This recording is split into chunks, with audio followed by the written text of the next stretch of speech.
جنت اور بندے کے درمیان یہ جہنم حائل ہے، پل صراط پر گزرنا ہوگا، اس پل کو عبور کرنا ہوگا، اور جنت جہنم کے مقابلے میں علو بلندی پر ہوگی، کیونکہ وہ علیین ہے، اسفلین ہے، تو اسفلین نیچے ہے، علیین اوپر ہے۔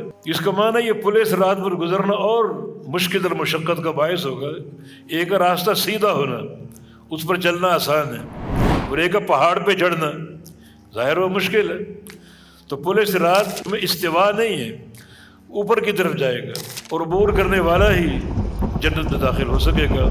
اللہم اجعلنا منہم، اللہم اجعلنا منہم۔ تو فرمایا کہ بچ جاؤ جہنم سے، آدھی کھجور خرچ کر کے۔ اس کا معنی عمل یسیر جہنم سے بچا سکتا ہے، مگر اخلاص شرط ہے۔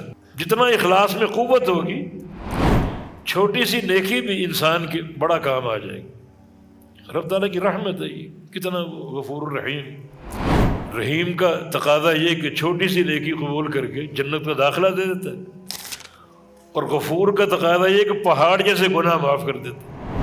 اور نیکی آدھی کھجور اللہ کی راہ میں خرچ کی، اللہ کو دے دی، اللہ اس کو قبول کر کے جنت کا داخلہ عطا فرما دیتا ہے۔